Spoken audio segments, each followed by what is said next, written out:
Hello everyone, आज हम शिक्षा निर्देशालय राष्ट्रीय राजधानी क्षेत्र दिल्ली का सामाजिक विज्ञान का 51 वर्कशीट करेंगे, जो कि यूरोप में समाजवाद एवं रूसी क्रांति से रिलेटेड है। तो प्रथम विश्व युद्ध का रूस पर गहरा प्रभाव पड़ा। जर्मनी और ऑस्ट्रेलिया में रूसी सेना बुरी तरह से हार गई। 1914 से 1917 के बीच के युद्ध में उद्योग और खेती बुरी तरह प्रभावित हुई और मजदूरों की कमी आई। अनाज की बड़ी आपूर्ति सेना को खिलाने के लिए भेजी जाती थी। नगरी के लोग रोटी के लिए और आटे के लिए दुर्लभ हो गए। सैनिक युद्ध नहीं लड़ना चाहते थे और क्रांतिकारियों का समर्थन कर रहे थे। तो रूस में समाजवाद कैसे बढ़ा?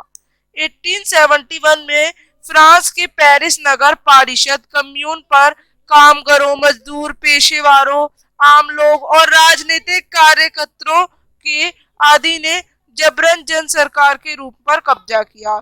इस घटना ने दुनिया भर में समाजवादियों को समाजवादी सरकार बनाने के लिए प्रेरणा दी। यहीं से मजदूरों को लाल झंडा, कम्युनिस्ट क्रांतिकारियों का झंडा स्वीकार करने के लिए कहा।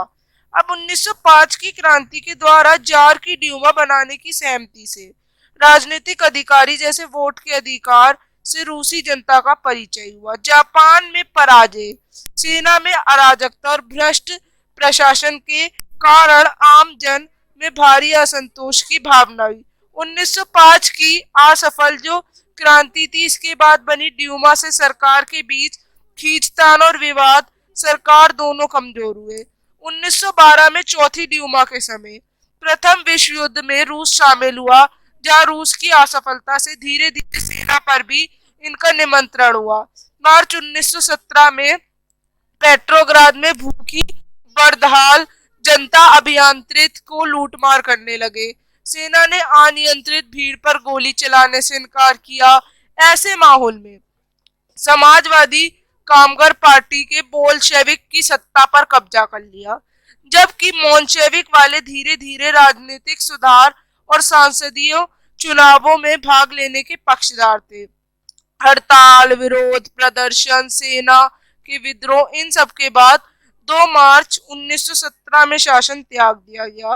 रूस का भविष्य सार्वभौमिक वयस्क मताधिकार द्वारा चुने जाने वाली संविधान सभा द्वारा तय कर लिया गया। पेट्रोग्राद ने फरवरी क्रांति का नेतृत्व किया, जिसमें राजशाही का अंत कर दिया। पहला क्वेश्चन, प्रथम विश्व युद्ध ने रूस में फरवरी क्रांति को कैसे प्रभावित किया? पहला, रूस में कुछ उद्योग थे और बाल्टिक सागर पर जर्मन नियंत्रण के कारण देश अन्य औद्योगिक वस्तुओं की आपूर्ति से कट गया था। दूसरा, यूरोप में कहीं और की तुलना में रूस में औद्योगिक उपकरण अधिक तेजी से विकसित हुए। तीसरा, सक्षम पुरुषों को युद्ध लड़ने के लिए भेजा गया। इस प्रकार श्रमिकों की कमी के परिणाम स्वरूप आवश्यक वस्तु का उत्पादन करने वाले उद्योग और छोटी कार्यशाला बंद हो गई। दूसरा, रूस में ड्यूमा ने सेना पर नियंत्रण क्यों खो दिया? 1905 की क्रांति के बाद जार को ड्यूमा बनाने की अनुमति दी गई और रूस लोगों ने वोट देने का अधिकार जैसे राजनीतिक अधिकारों से परिचित कराया।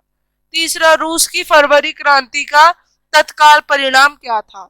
तो आप ये सातों पॉइंट लिखेंगे। यहाँ पे वर्कशीट खत्म हो